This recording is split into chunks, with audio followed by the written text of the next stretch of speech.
ముందు హార్ముజ్ జలసంధిని తన చేతిలోకి తీసుకొని ఇరాన్లో యుద్ధం మొదలుపెడుతుంది. సరే, ఇప్పటికే ఇరాన్ చాలా నష్టపోయింది. అంటే భారీగా ధ్వంసాలు జరిగాయి, కీలక నేతలు చనిపోతున్నారు, ఆస్తి నష్టం జరిగింది, ఇప్పుడు అణుస్థావరాలు పూర్తిగా దెబ్బతిన్నాయి.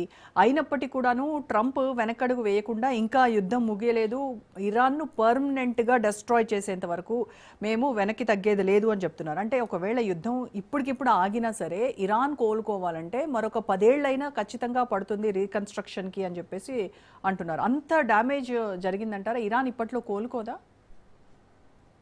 వాస్తవమే కదా, ఇన్ఫ్రాస్ట్రక్చర్ మొత్తాన్ని దెబ్బకొట్టింది. ఇన్ఫ్రాస్ట్రక్చర్ ఏం మిగలలేదు. కాబట్టి సహజంగానే 10 ఏళ్ళు పట్టింది, వాస్తవమే. కానీ ఇప్పుడు తనకు అది కాదు కావాల్సింది, ఇరాన్ డిస్మాంటల్. ఇరాన్ కావాలి, తన చేతులు ఉండాలి. కాబట్టి యుద్ధం చేయడం భవిష్యత్తులో ఇరాన్ తన చేతుల్లో ఉండగా, కాబట్టి ఇరాన్ తన చేతిలో తను చేస్తూనే ఉంటుంది. ఇది తను అనుకున్న ఆబ్జెక్టివ్స్, నేను ఇంతకుముందు చెప్పిన ఆబ్జెక్టివ్స్ పర్పస్ నెరవేరేంత వరకు ఈ విధంగా యుద్ధం జరిగే అవకాశం ఉంది. సో ఇప్పుడు ఇరాన్, ఇజ్రాయెల్, అమెరికా ఈ మూడింటికి సంబంధించినటువంటి ఈ యుద్ధము, దీని తాలూకా పరిణామాలు ఇవన్నీ కూడా గ్లోబల్గా ప్రపంచవ్యాప్తంగా కూడా ఎఫెక్ట్ చూపిస్తూ ఉన్నాయి. ఇప్పుడు భారత్ కూడా దీని ప్రభావం చాలా ఎదుర్కొంటూ ఉన్నటువంటి పరిస్థితి. ఆయిల్ సప్లై గురించి అయితే అసలు ప్రపంచం అంతా కూడా తీవ్రమైనటువంటి ఎఫెక్ట్ దానిలో ఉన్నటువంటిది. సో ఇప్పుడు భారత్కి ఆయిల్ ధరలు కావచ్చు, లేకపోతే కొరత కావచ్చు, రూపాయి విలువ కావచ్చు, ఎలాంటి చేంజెస్ ఉంటాయంటారు? అసలు భారతదేశం ఈజీగా బెదిరించగలిగారు అమెరికా వాళ్ళు భారతదేశాన్ని. గతంలో సెకండ్ ఎక్స్పోర్టర్ మనకు ఇరానే, రష్యా తర్వాత బిగ్గెస్ట్ ఎక్స్పోర్టర్ వెనుజులా, ఇరాన్ ఇవి. అటువంటిది ఇరాన్ నుంచి మీరు కొనొద్దంటే 2019 నుంచి మనం కొనట్లేదు, 7 years అయింది. అట్లాగే అంతకుముందు ఇరాన్, పాకిస్తాన్, బంగ్లాదేశ్ మనం కలిసి పైప్ లైన్ వేసుకుందాం అనుకున్నాం. ముందు మనల్నే బెదిరించండు, మనం ఉపసంహరించుకున్నాక బంగ్లాదేశ్, పాకిస్తాన్ వెనక్కు తగ్గినాయి. Direct Iran border Pakistan, Pakistan border India, India border Bangladesh. మధ్యన ఏ సముద్రాలు కూడా లేవు, ఏది లేదు. అయినా ఇండియా వెనక్కు తగ్గినాక మిగతా దేశాలు తగ్గినాయి. కాబట్టి పెట్రోల్ కొనొద్దంటే ఆపేశారు, పైప్ లైన్ వద్దంటే ఆపేశారు.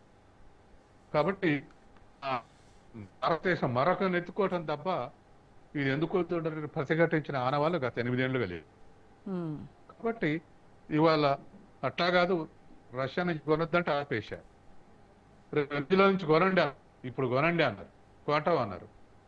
కాబట్టి ఈ విధమైనటువంటి మనం అనుసరిస్తున్నటువంటి వ్యూహం పెద్దగా ఈ యుద్ధంలో పరిష్కారం చూపెడుతుంది అనుకోవట్లేదండి. ఓకే.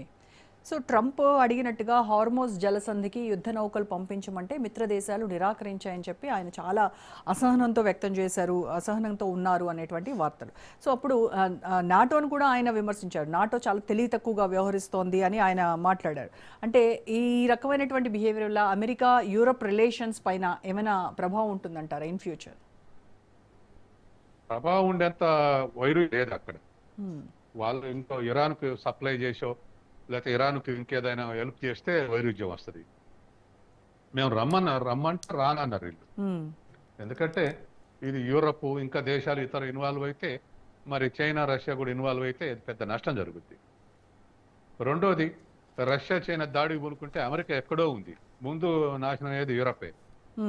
ప్రపంచ యుద్ధంగా మారితే రష్యాకు వెస్ట్ పేసులు ఆనుకొని అంతా యూరప్ అంతా, అసలు రష్యా కూడా మాస్కో నుంచి పశ్చిమ ప్రాంతం అంతా యూరపే. ఆ దేశాలను కలిపి యురేషియా అని పిలుస్తారు. అంటే రష్యా 3/3 భాగం ఏషియాలో ఉంది, 1/4 యూరప్లో ఉంది. కాబట్టి దాని చుట్టూ ఉన్నటువంటి యూరప్ దేశాలు, తూర్పు యూరప్ దేశాలు, ఆ తర్వాత పశ్చిమ యూరప్ దేశాలు చాలా దగ్గరగా ఉన్నాయి. కాబట్టి ఇది యుద్ధంగా మారితే యూరప్ దేశాలు కనుక అక్కడ పోయి యుద్ధం చేస్తే, కౌంటర్ అటాక్ చేస్తే ముందు యూరపే స్మాష్ అయ్యింది. ఈ భవిష్యత్తుని ఊహించే వీటిలో ఇన్వాల్వ్ కాకుండా దూరంగా ఉన్నాయి. కాబట్టి మరి ఇలాంటి పరిస్థితుల్లో ట్రంప్ ఒంటరిగా ఈ యుద్ధం కంటిన్యూ చేసే అవకాశాలు ఉన్నాయంటారా సార్? చేసే అవకాశం ఉన్నాయి. రష్యా చైనా ఇన్వాల్వ్ కానంత వరకు భౌతికంగా ఇది కంటిన్యూ చేసే అవకాశాలు ఉన్నాయి. నేను అనుకోవటం ఏంటంటే, ట్రంప్ యుద్ధం అంటూ ఆపేస్తే అమెరికా ప్రజల యొక్క ప్రదర్శనలు, అమెరికా ప్రజల రాజకీయ పార్టీల వ్యతిరేకత ఆపాలి. మొన్నటి బడ్జెట్ అప్రూవల్ కొరకు 52-48 తోటి సపోర్ట్ తోటి అప్రూవ్ అయింది. ఈయనకి 52 ఓట్లు వేస్తే అపోజిషన్ 48 ఓట్లు వచ్చినాయి. రేపు ప్రజాప్రతినిధుల్లో తేడా వచ్చి ఇది ఆపాల్సిందని మెజార్టీ అప్రూవల్ చేయలేదనుకోండి, ఖచ్చితంగా ఆగే అవకాశం ఉంది. ప్రజలు కూడా ఇంకొంత వ్యతిరేకత చూపెట్టారు. ఇప్పుడు రేటింగ్లో 36% పడిపోయింది 60 నుంచి. ఇంకా డౌన్ ట్రెండ్ లో పోయింది అనుకోండి, చివరికి అది ఇప్పుడు ఉన్నటువంటి ఈ ట్రంప్ పార్టీలో కూడా, రిపబ్లికన్ పార్టీలో కూడా వ్యతిరేకత వచ్చే అవకాశం ఉంది. ఇప్పుడు డెమోక్రాట్స్ వ్యతిరేకిస్తారు, రిపబ్లికన్స్ కూడా అక్కడొకరు ఇక్కడొకరు వ్యతిరేకిస్తారు. రేపు మాసివ్గా ఇది కరెక్ట్ కాదంటే వెనక తగ్గాల్సి వస్తుంది. ఇజ్రాయెల్ డిఫెన్స్ ఫోర్సెస్ ఏమో మా టార్గెట్ ఇక్కడ ఇప్పుడు ఎక్కడ అనేది మేము చెప్పము, బట్ మిస్ అవ్వదు అని చెప్పేసి చాలా స్పష్టంగా చెప్తా ఉన్నారు. అంటే ఇలాంటి టార్గెటెడ్ కిల్లింగ్స్ వల్ల అటు ఇరాన్ సైన్యము, ఐఆర్జీసీ వీళ్ళంతా ఆల్మోస్ట్ ప్యారలైజ్డ్ అయినట్టే కనబడుతూ ఉంది. అంటే ఇరాన్ ఇప్పుడు మళ్ళా ఎఫెక్టివ్గా కౌంటర్ అటాక్స్ చేసేటువంటి మోడ్లో ఉందంటారా, లేదంటే డిఫెన్సివ్ మోడ్లోకి వెళ్ళిపోయిందా? ఖచ్చితంగా డిఫెన్స్, ఎందుకంటే సోఫిస్టికేటెడ్ వెపన్స్, రెండు బలమైన దేశాలు, రెండింటికి కూడా ఈ సాంకేతిక పరంగా వెళ్ళి అడ్వాన్స్డ్ ఉన్నటువంటి దేశాలు. ఆ దేశాల మీద యుద్ధం చేయటం అంటే ఇరాన్ యొక్క ప్రజల యొక్క డెడికేషనే, ఐఆర్జీసీ యొక్క డెడికేషన్, కమిట్మెంటే. అంతే తప్ప వీళ్ళకున్నటువంటి ఆయుధ బలం కానీ సాంకేతిక బలం కానీ ఇరాన్కు లేదు. కానీ వాళ్ళకున్నటువంటి ఒకటే కమిట్మెంట్, మోరల్ కమిట్మెంట్, ఒక కమిట్మెంట్ తోటి యుద్ధం. ఈ ఐఆర్జీసీ ఎంతకాలం నిలబడుతుంది? ఎందుకంటే వియత్నాంలో నిలబడరుగా. 2 దశాబ్దాలు బాంబింగ్ చేసిన వియత్నాన్ని ఆక్రమించలేకపోయింది అమెరికా. కాబట్టి అటువంటి సంఘటన ఎదురైతే అప్పుడు ఇబ్బంది ఎదురైతే. కాబట్టి ఏ మేరకు ఐఆర్జీసీ ఇటువంటి వియత్నాం టైప్ యుద్ధం చేయగలుగుతుందో చూడాలి. ఎందుకంటే ఇరాన్ పోస్తే ఆఫ్ఘనిస్తాన్ తక్కువ టెక్నాలజీ నడిచింది కదా. కరెక్ట్. కానీ తాలిబాన్ ప్రకటించారు, దానికి తాను ప్రతిఘటించారుగా. కాబట్టి అటువంటి ప్రతిఘటన ఐఆర్జీసీ నుంచి ఉంటుందా లేదా చూడాలి. Right sir, thank you so much Satyam garu. Right, ఇది ఇవాల్టి special debate. Stay tune to Raj news.